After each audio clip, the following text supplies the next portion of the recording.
De este tema con Miguel Ángel Fernández. Como decía el presidente Kast decía, la voy a romper. Estamos con Miguel Ángel Fernández. ¿Cómo está Miguel Ángel? Subdirector Hola, académico del Faro de la Universidad del Desarrollo. Miguel Ángel, ¿viste la cadena nacional anoche? Supongo, ¿cierto? Vi la Estamos cadena ahí. nacional y la repetí de nuevo hoy día en la mañana por YouTube. Leí también el mensaje que mandó el gobierno, la transcripción. Es un momento importante para el gobierno porque sin lugar a dudas se jugó, me parece, todo el primer año de gobierno en este mensaje enviado al Congreso. Y va a ser una tramitación muy compleja, no solamente porque el proyecto en sí es complejo, ¿no es cierto? Las diferentes medidas, diferentes aristas, sino que además porque se va a enfrentar a diferentes oficialismos y diferentes oposiciones en esa negociación. Y eso solamente pensando en la Cámara de Diputados. Vamos a ver qué pasa en caso de que llegue a pasar al Senado. Ahora, Miguel Ángel, una de las cosas que llama la atención, ¿cierto?, de esta ley miscelánea es que se aprueba por mayoría simple. O sea, necesita 76 votos y nada más. Y si vemos la última, discusión que se vio enfrentado tanto oposición como el gobierno, ¿cierto?, fue la elección del presidente de la Cámara de Diputados. Los votos los tiene. O sea, perfectamente puede haber una aplanadora en el Congreso y esto sin discusión se puede aprobar y chao, ¿o no?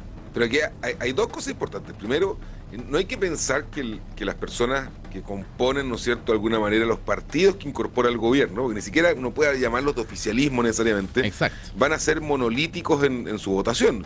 Tenemos el Partido Nacional Libertario que no quiso ingresar al gobierno, que nos dice probablemente va a votar a favor, sí, pero quizás va a poner condiciones también. La pregunta, y con eso, armando todo el espectro, tiene 76, necesita llegar a 78. Eso le faltan 2 votos. Y uno podría pensar, los descolgados, por ejemplo, Contreras, ¿no es cierto?, el Dr. File. Pero hay que tener cuidado porque un proyecto de ley de esta envergadura, que cambia de alguna manera, ¿no es cierto?, parte de las bases del sistema económico, del sistema de competencia internacional de Chile. No solamente es importante que se apruebe por un voto, es importante que se apruebe por un consenso. Es que ese es el De lo punto. contrario, Exacto. el mercado y los inversionistas no le van a comprar completamente la aprobación y eso va a evitar que cumpla su objetivo, que es traer inversión. Entonces, no es ganar por un voto, es intentar mostrar que la estabilidad de este proyecto se va a sostener más allá de una administración. Me parece que ese es un punto clave, más allá, ¿no es cierto?, del conteo en el Congreso, pensando en la proyección y pensando que era un proyecto de ley cumplir su objetivo primordial, que ayer el presidente dijo básicamente que era revitalizar el sueño chileno. Ahora, aquí lo preocupante, y recién estamos con Miguel Ángel Fernández, subdirector académico de Faro de la Universidad del Desarrollo. Miguel Ángel, una de las cosas preocupantes es lo que dice el Consejo Fiscal Autónomo. A ver, ¿qué es lo que es el Consejo Fiscal Autónomo?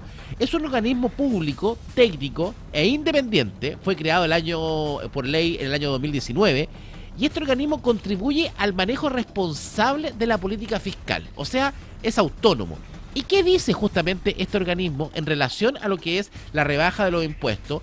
Dice que es un llamado a evaluar rigurosamente este tema, porque cualquier propuesta que incluya una baja de impuestos sin un anclaje fiscal sólido, eso quiere decir sin saber de dónde se va a recuperar esa plata, ¿cierto?, que el fisco va a dejar de recibir, efectivamente puede reducir el impuesto corporativo y podría profundizar inclusive el desequilibrio fiscal. O sea, lo que dice Kast perfectamente no lo dice este consejo. Entonces ahí hay como una disyuntiva que es compleja de analizar, ¿o no? Mire, hay algo muy claro y es clarísimo esto. Este año los resultados económicos del gobierno del presidente Kast van a ser peores que los resultados económicos del último año del presidente Boric. Y además de eso, este proyecto en este año, en el corto plazo, va a generar, ¿no es cierto?, problemas de recaudación fiscal, porque es algo obvio, pierdes 4 puntos de recaudación desde las empresas. Y se intenta paliar con diferentes elementos. Por ejemplo, hay, ¿no es cierto?, una disminución transitoria de incorporar, de volver a traer capitales a Chile, de la repatriación de capitales, también a un asunto de las donaciones de transferencia, que son para paliar esto, porque bajar un punto el impuesto corporativo te afecta más o menos en 300 millones de dólares según la Comisión Marfan, y eso tienes que estabilizarlo. Pero la apuesta del gobierno es que, a pesar de que en el año 1 el proyecto solo por disminución tributaria sea deficitario y que se pueda compensar con los otros elementos, básicamente en el mediano y largo plazo el crecimiento económico y la inversión te permitan estabilizar de alguna manera la recaudación fiscal. Ahora, esto es más complejo cuando ya tienes sobre un 40% de deuda que como estábamos hace 10 o 12 años atrás, ¿no es cierto?, donde Chile gozaba de una estabilidad fiscal mayor. Pero eso es un problema que le pasa a los países que entran en una trampa, ¿no es cierto?, de alguna manera, donde aumenta la presión por servicios y derechos sociales, donde tienen que incurrir en más gastos en el Estado. Esos mayores gastos generalmente producen cargas impositivas que hacen menos atractiva la inversión en Chile, que afecta el crecimiento, que afecta el empleo y que termina afectando la recaudación. Entonces, me parece que lo que está poniendo el gobierno sobre la mesa es retroceder un paso en el corto plazo. Exacto. Para avanzar 10 en el mediano plazo. Sí, es una apuesta completamente arriesgada que no tiene ninguna certeza de tener éxito, absolutamente ninguna. Ahora, supongamos que esto va en ese camino. Perdón, supongamos que se aprueba justamente en el Congreso por los 78 votos. En este proceso, en este retroceder un paso, como tú muy bien lo graficas, Miguel Ángel, hay un sector de la población que el que la va a sufrir más, que es el sector de los quintiles más bajos. Porque mientras se ajusta este proceso, ¿cierto?, ¿quién va a sufrir el bolsillo? Van a ser los quintiles más bajos. Y creo que aquí hay un error del gobierno de no justamente colocar algo que ayude a pasar este mal momento, porque por lo menos de aprobarse todo esto, de la rebaja de impuestos a los empresarios, recién se podría ver una reactivación después de 12 meses, ¿no? Sí, de hecho, aquí hay dos cosas clave. La primera es que me parece que el contexto en el cual se presenta este proyecto, que está afectado por la guerra Irán-Estados Unidos y el aumento del petróleo, y la decisión del gobierno de transferir eso a los precios, que termina causando inflación, que es lo que más afecta más, ¿no es cierto?, al quintil más vulnerable, y me parece que, en verdad, a cualquiera que no pertenezca al 10% más rico de Chile o al 5% más rico. Eso es algo que el gobierno no controla, y el gobierno lo que intenta hacer, de alguna manera, es, ¿no es cierto?, tener este sistema para mejorar en el mediano plazo las condiciones de esos mismos grupos. Y al final del día lo más importante es tener buen empleo y que ese empleo sea formal, porque eso te abre el acceso a los derechos sociales, a la salud, ¿no es cierto?, a la previsión, a las pensiones. El sistema de seguridad social en Chile está basado en que la gente tenga un trabajo formal. Pero hay una buena noticia, que en Chile no gobierna solo el presidente de la República, sino que ingresa el mensaje al Congreso, y en el Congreso va a haber discusión de estos temas, me parece. Cuando uno miraba los mismos partidos que tienen miembros en el gabinete, Renovación Nacional, la UDI, pedían de alguna manera, ¿no es cierto?, también ciertos elementos que pudieran apoyar a la clase media y a la clase media emergente, la clase también más vulnerable. Y eso va a ser parte de la negociación política. Nadie puede creer, me parece, que este proyecto va a ingresar a la Cámara de Diputados y va a pasar por el Senado y va a salir exactamente igual. Eso básicamente es una imposibilidad que tiene nuestro sistema y que es bueno para poder ir afinando las tuercas y poder también ir incorporando miradas distintas en un proyecto de ley que es muy importante para el gobierno, pero que también me parece es importante para el país. Bueno, estamos con Miguel Ángel Fernández, subdirector académico de Faro de la Universidad del Desarrollo. Miguel Ángel, bueno, aquí la esperanza está puesta en Chile Vamos, en el fondo, está puesta en Renovación Nacional. Ahora, cuando yo leo las declaraciones, por ejemplo, de Diego Chalper, jefe de la bancada de Renovación Nacional, tras el discurso de Kast, él manda un mensaje a las 9:24, o sea, 3 minutos después del discurso. El mensaje yo no creo que lo haya escrito en 3 minutos, lo escribió antes, y dice directamente que va a dar todo el apoyo. O sea, sí, yo también tengo esperanza que Renovación Nacional, la UDI, Evópoli, quizá, pongamos un poquito más de discusión. Y yo creo que acá, si bien la rebaja de impuestos puede resultar positiva, ¿cierto?, directamente, pero sí este paso, este año complejo, debiese ser solucionado con una especie de ayuda a los sectores más necesitados, porque si no, la billetera, la que la va a romper, digamos, va a ser la billetera de los que más, del trabajador, del hombre de a pie. O sea, el que más le golpea el alza de la benzina es justamente a quien no tiene auto. Y efectivamente, porque afecta directamente e indirectamente, afecta, ¿no es cierto?, en todo lo que son las cadenas de suministro para los consumos de los suministros más básicos. Estamos hablando del aceite, estamos hablando del pan, estamos hablando de las verduras, ¿no es cierto? O sea, y eso es algo que conocemos muy bien.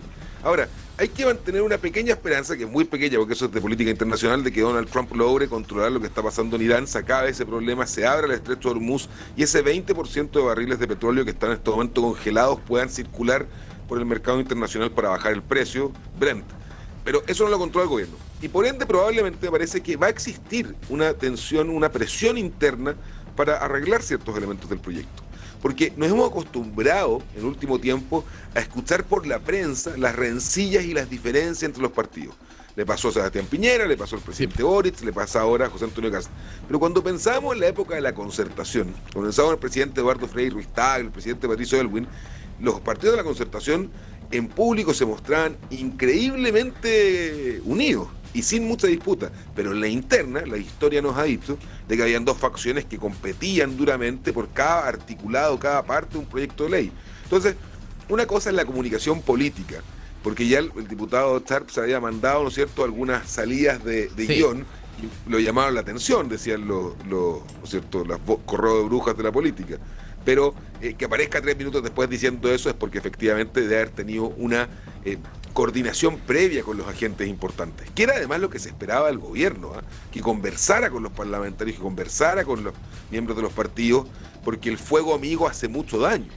Y hay que mostrar, eso es un manual de política 101, unidad hacia afuera, y en privado podrán sacarse los trapitos sucios, como se dice. Bueno, es de esperar que en esas conversaciones privadas se da, Miguel Ángel. Ahora, bueno, una de las cosas, y sobre todo del discurso, el discurso fue corto, fueron simplemente 21 minutos. Si se hablaba de 40 medidas, uno esperaría que el presidente al menos hubiese dedicado 1 minuto por medida, pero no, fue corto. Hoy día hay una manera de comunicar distinta, ¿crees tú, del gobierno? Porque lo que más le ha fallado al gobierno es la comunicación. Una de las medidas que viene en este proyecto ley miscelánea justamente es la rebaja del IVA a la vivienda. Y en vez de ayudar esa medida, perjudicó porque fue anunciada mucho antes sin certeza y obviamente en vez de ayudar al mercado inmobiliario, lo frenó. Entonces, tiene que cuidarse también el gobierno en la manera de cómo comunica, ¿no? Sí, es muy importante sostener las expectativas. De un gobierno que entró con expectativas muy altas, con una agenda de copamiento comunicacional muy, ¿no es cierto?, probablemente las más rápidas que hemos tenido en los últimos 35 años, si es que no la más rápida, y eso inmediatamente, frente a un choque exógeno, generó problemas, frente al problema del aumento del petróleo, de la decisión de no seguir inyectándole dinero al MEPCO, básicamente. Y allí hay algo clave. El gobierno tiene que ir encontrando su propio tono de comunicación. Porque si el presidente Kast hubiese estado 40 minutos y una medida por minuto, probablemente su mensaje general se habría terminado dispersando. A mí ayer me parece que intentó en diferentes pasajes de esta cadena nacional poner énfasis en una frase que uniera al proyecto. No lo logró completamente, a mi parecer, porque cuando está mostrando todos estos elementos me parece que, o sea, donde apunta es a revitalizar la idea de que el sueño chileno es posible, de tener tu casa propia, de formar una familia, de encontrar buen empleo, de avanzar, tener movilidad social, pero lo fue dando a pedazos, ¿no? Y eso le ha costado de alguna manera, porque además el diseño original, que fue este diseño de un gobierno de emergencia, nos hemos dado cuenta que se sigue imponiendo, pero está quedando más en el pasado, porque está haciendo grieta de alguna manera. Y la pregunta es, en esta rápida adaptación al poder del Ejecutivo, del gobierno, ¿cuál va a ser el tono? ¿Cuál va a ser la forma? El estilo de comunicación también ha cambiado, nosotros mismos hemos cambiado, ahora estamos mucho más adaptados a dar cuñas más cortas, por ejemplo. Exacto. Y eso es parte del entorno mediático que se vive hoy en día.